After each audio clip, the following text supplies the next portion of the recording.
Hi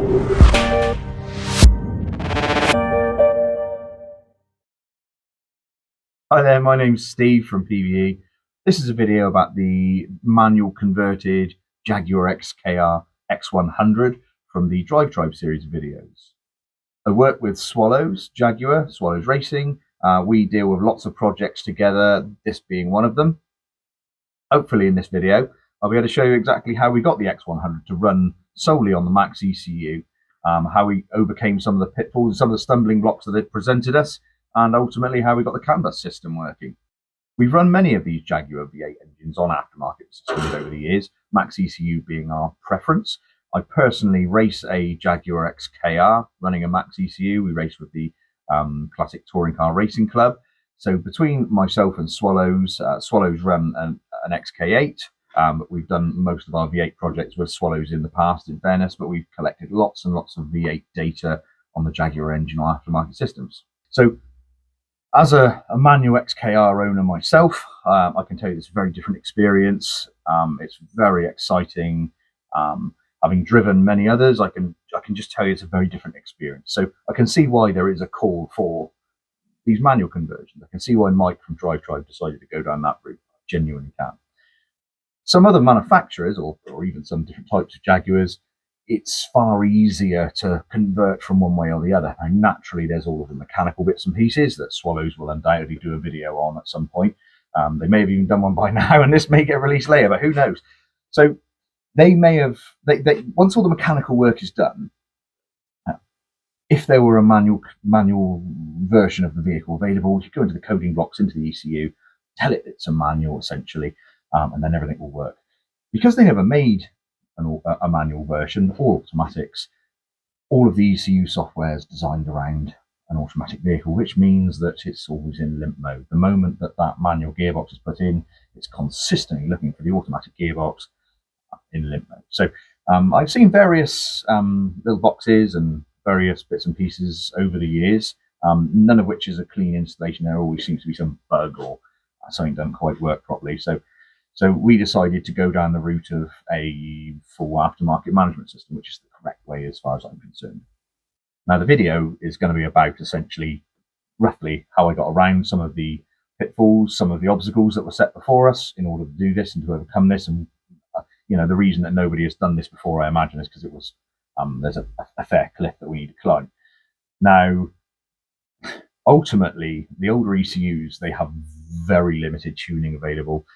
Again, I've seen plenty of remote tuning boxes that sort of frig various signals, but the earlier ECUs especially, no tuning.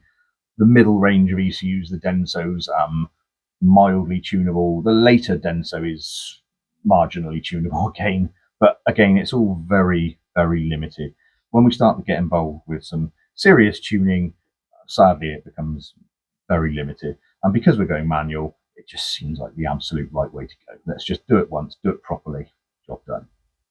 So putting it right back to basics, we essentially wanted to be able to unplug our old ECU, our old Denso OEM unit, place that on a table in case we need to use it in the future or swap back, and be able to just plug our engine ECU into that.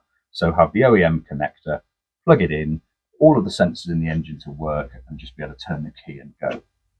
Now, we wanted to keep all of the original emissions-related stuff, the charcoal canister, all of those things like temperature sensors, even the MAF sensor we can use if we like. There are some limitations to the sensors, though. For instance, the lambda sensors. They're kind of old technology, and it was like a sensible time to be able to move up to wideband per bank. I use the analogy quite regularly when I'm speaking to various people and customers, like mobile phone technology. Think of the mobile phone you had back in 1999. Probably a Nokia 3210, something like that. A brilliant phone, bulletproof, build a house, we all know that. Survive a nuclear blast. However, very awkward. It'd be very hard work to use these days. It'd be painful. Things like WhatsApp, your Instagram, all of those things, you just take for complete granted nowadays, which is what we did with a modern engine management system. The old stuff, it was great in its day, and again, solid, bulletproof. However, we're 20 years on from when this was designed and built. So we can move on with technology as well, and we just as well take that opportunity. So my go-to for projects like this is the MaxxECU. It allows me full control of pretty much everything I want to do. The CAN bus system mainly, it allows me full control of that. I can send any packets of data that I want, and I can also sniff back any packets into the ECU. Some of the things that the ECU will allow me to do don't even have to be relevant to the engine. For instance, in the XKR, the X100, when you pull the handbrake up, it's got a little switch that goes to ground that would normally bring on the brake light in the instrument cluster. So obviously no relevance to what I'm trying to do with the engine management at this point at all. But I can pick up, I can connect that to a digital input or an analog input, whatever I want to do, onto the ECU. I can make sure that the ECU is looking for that signal, and as it sees that signal close, it can output to a CAN address to bring the brake light on in the instrument cluster. So that can all go on in the background whilst we're running the engine. It's just, I like to have complete control over the ECU, and the Max allows me to do that completely. So to start the project, I'd normally get the OEM wiring diagram out. I'd get out Microsoft Excel, and I would start to work myself through the OEM wiring diagram, work myself like a pinouts, and just get myself like a chart built up so that I can build this harness. This is essentially what we end up with. This is one for the, as I say, the Drivetribe car. This works out to be the middle of the three ECUs in regards to the dates, the era that it's produced. The two extra connectors here are for the extra lambda sensors, as I mentioned earlier. So that will just plug into the harness, and this end will plug into our MaxxECU Race in this instance. So hopefully it should be just a plug in and go. So the X100, as I say, was fitted with 3 different ECUs. The earliest ECU, the earliest Denso ECU, quite basic for the time, but quite advanced for the time, but quite basic by today's standards. Most of its I/O is in digital signals, so for argument's sake, it's got 2 fuel pumps. It sends a low side signal to a relay, it fires the fuel pump on, and then at a specific RPM, it fires the second fuel pump on. All really basic stuff, and relatively easy to work backwards, to make our ECU do those things. As the years progressed and we got onto the 3rd generation of the ECU, it's a little bit more complex. So in the same sort of regard, like the fuel system on the later one runs a dead-headed system. It's closed loop, has a fuel pressure sensor on there, and it runs a fuel pump control module in the rear of the car. And essentially the ECU looks at the fuel pressure and it sends a PWM signal to our module. So it maintains fuel pressure, and that's controllable throughout the whole running range and rev range of the vehicle based on the ECU. So that needs a little bit of thought. But essentially, most of it's relatively basic, if we're honest. The main concern throughout is our CAN bus system. The 3 different ECUs naturally wouldn't have the same pinouts, of course. So each of our harnesses, each of the 3 harnesses is a completely different pinout, completely different connector, and naturally completely different CAN bus protocol. So we've essentially had to design 3 systems. They just will be on a different car, being honest. We're running the same engine, but pretty much everything else is different. So yeah, we've got lots of inputs, lots of outputs, all doing relatively basic things: firing injectors, firing ignition coils, digital inputs, lots and lots of basic things to do the engine. Now, the CAN bus system essentially was the natural progression. So in the 80s, 90s, when EFI systems had just started rearing their heads to an extent, we would have a coolant temperature sensor which would go wired straight back to the ECM, and then we would have a separate coolant temperature sensor which would go to the instrument cluster. This is an example. So the CAN bus system is a data system. It is sending packets of data out onto this a twisted pair of data lines. Normally they go around the car to all of the modules which have got like a microprocessor essentially. So they'll have an address and they'll be sending out packets of data onto this CAN bus system. So our ECM, for argument's sake, talking about temperatures, it will have all of the information that wants to be transmitted to any other module. So our instrument cluster, for argument's sake, it wants to know the engine temperature. We've already got a temperature sensor onto the engine which the ECU knows, so we can then transmit the data that the ECU knows all around to every other module. For argument's sake, RPM, calculated torque, throttle position, any of the temperatures. So all of the other systems in the vehicle that may need to know that information, they just know it using one pair of twisted cables. So I'll run through with you a very quick example of how we sniff the CAN bus on the vehicle, so that we can reverse engineer it into our ECU and send the same signals. Now, the CAN bus on this vehicle is running at 500 kilobits per second. I know that because I've measured it with the picoscope, and I've obviously reverse engineered this already, so I can just come out and say that straight away. I'll be honest, most vehicle CAN that we see is on about 500 kilobits per second. So the baud rate is that, so we know we can go straight in and start sniffing. Now, what we're going to be looking for is the address in which that data is sent. So it'll have an identifier, and then it's going to have up to 8 bytes of data, all in hexadecimal. So we're going to be looking for something that looks like it's going to represent our RPM feed. As I say, I think the RPM feed is a good place to start because we'll have a visual representation within the instrument cluster, and we'll be able to transmit that data. The ECU already knows it, so let's go forwards, and we'll, like I say, I'll try and show you how we sniff that. Okay, so we're going to sniff the data from the CAN lines in the vehicle. How I've got this set up at this point, just for an example, just to show you, is I've got this little cheeky number. This has got 2 OBD ports on it, some little DLC 16s.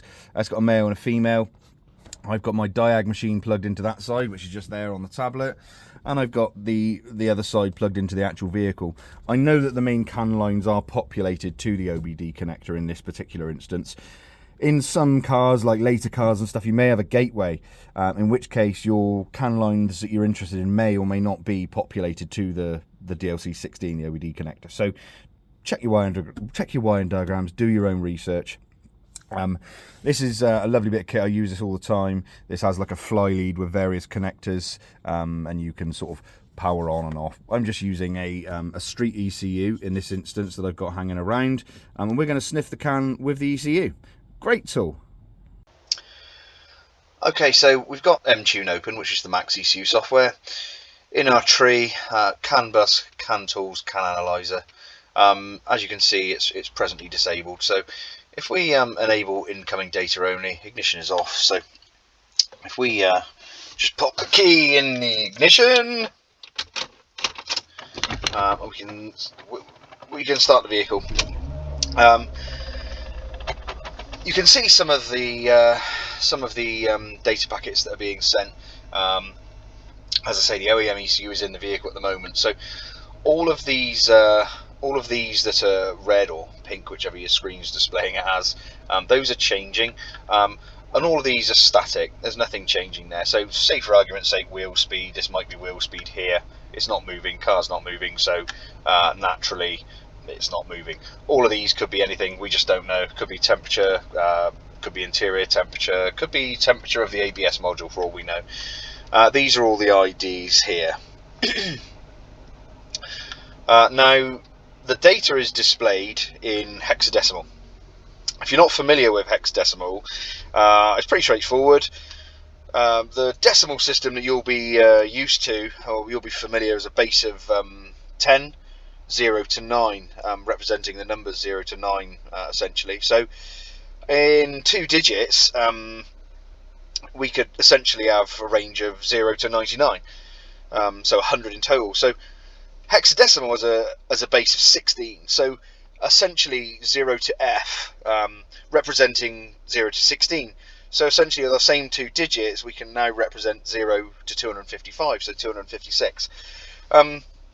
If we write down hexadecimal, to save confusion, we usually put 0x to start with here, so you can see down in the IDs 0x. It just means it's in hexadecimal. So if we look through this data, I won't mess about too much here because I know the ID that most of the engine data is actually displayed on, so I won't sort of mess around too much here and pretend we're looking for it. But essentially what we need to be looking for is something moving around like an RPM.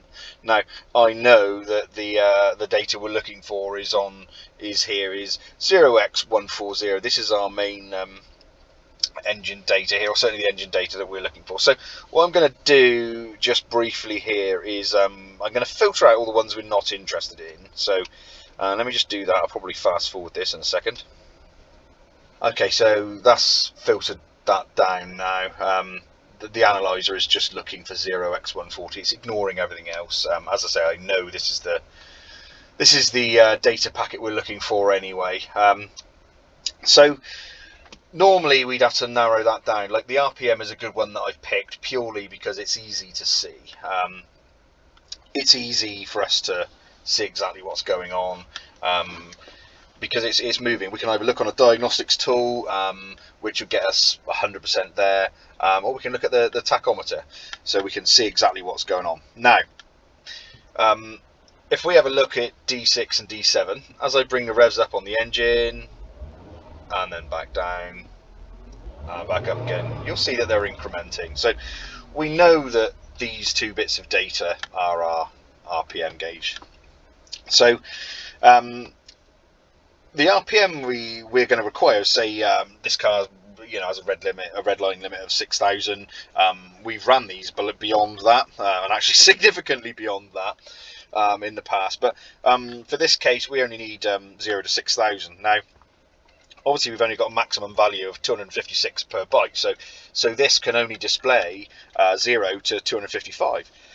So each ID here has got 8 bytes to play with in total. So ideally, we want to just use as minimum as these as possible. So most ECUs generally tend to do this. These two bytes here are the bytes that are throwing out our RPM. So essentially, the RPM is displayed. It's represented in 2 bytes. So D7. This is the final bit of data. This is a representation of singular revolutions, I guess, from 0 to 256, and then essentially data point 6 is a multiplier of the value 256. So essentially what's happening is this D7 is going from 0 up to 256, and then when it reaches 256, it's incrementing 6 and then resetting back to 0. So essentially then that gives us a massive range, far more than we'll ever need via this for this engine, certainly. And it's just using basic math, and we can cover it accurately to within 1 RPM. So this is quite a common way of doing it, and like I say, to find this is relatively straightforward if you know what you're looking for, but it can be very time consuming. Things like RPM are generally fairly easy to find. Things like a calculated torque output, they can be very difficult to find. Again, like temperature, it's quite slow moving, but you could potentially unplug and plug in the sensor until you see the data moving, and then essentially you've just got to work it out as to what it represents. For argument's sake, the temperature gauge in this XKR has like a very big dead spot in the middle, so that the gauge pretty much stays at halfway. And the temperature can range between 30 degrees in that area before it gives you a warning. So trying to manipulate the data so that it displays that in the same manner that the car would from the OEM manufacturer it takes a little bit of working out. So there we go. So I appreciate it's getting quite boring. You can see how we know that data now. So D7, D6, ID 0x140. So as I say, as the revs go up and down, you can see that incrementing and then going back down. This is moving so fast, you wouldn't know what to do with it. So we know the data. What do we do next? So we've broken down now our RPM feed. We know the data in which the rest of the bus is expecting to see it. We know that we've got a multiplier of 256, and then we've got the remainder of the RPM in our two slots. So essentially now we've got to make sure that our ECU, our MaxxECU, is sending the same data as the OEM ECU. So this is a basic way of how to do it. I must admit, I generally tend to do some of the math in the actual CAN bus outputs, but this will hopefully make a bit more sense.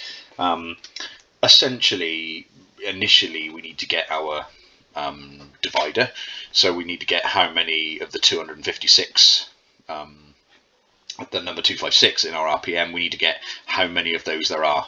Our divider, essentially, we've got to turn that into the multiplier to send out. So essentially, I just run a few math channels to to sort these bits and pieces out. As you can see, I've labelled them here already.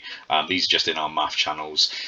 Essentially, initially, I've called it divider tag here, and it's just by the unit is a number, and I've just made sure that it's in actual multiples of 1 rather than any lesser. So initially, we need to find our RPM divided by 256. We're going to make sure that's rounded down, and then essentially that is going to be the number that we need to send out into our D6 data slot.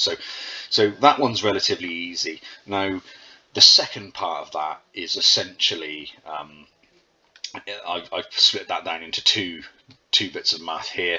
Essentially, it's our RPM minus our divider, the first bit of math we just did, times 256, and that is essentially then once we've got all that math done, we can then send that straight to our CAN bus outputs. So here I've just called this CAN output engine data. You can see here this is the ID, so it's sending out the address which we saw earlier on, and then down here values 7 and 8. This is decimalized, so 7 is in fact 6 and 8 is in fact 7, but you can get my meaning. You see earlier on I put in a little offset. There was an offset in the math, so that is essentially our multiplier, which is going out in our data value for D6. It essentially starts at 233. So our offset for our initial part of our math for this channel is 233, then plus our data that we've put in our divider tag in our math here, and then the secondary part of that, which is the remainder of those RPMs after we've got rid of that in its multiplier, essentially the remainder of that is here. So that essentially comes out of our math channel find tac, and then we just output that in decimal straight into our CAN channel. So essentially now, with those bits of data in there, we should now have our tacho working.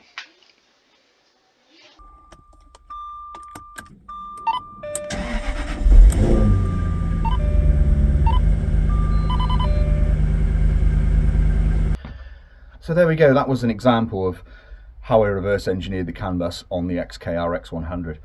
I hope you found it interesting. You may not have, it might have been the most boring thing you've seen in your life, but as you can imagine, naturally it's quite time consuming. Most of the math generally pretty sort of high school basic stuff, but it does take a bit of thinking about to transpose it all into something that the OEM vehicle wants to see. So as I say, I hope you did find it interesting. We really enjoyed working with Swallows again, and we super enjoyed working with the Drivetribe, Mike and the guys. Thanks ever so much for coming down. I hope we can do something in the future. You never know, you might want another Jag yet. But yeah, until next time, drive carefully, look after yourselves. Thanks for watching. Do all the like and subscribe and all that stuff. It'd be really helpful to us. So have a great day.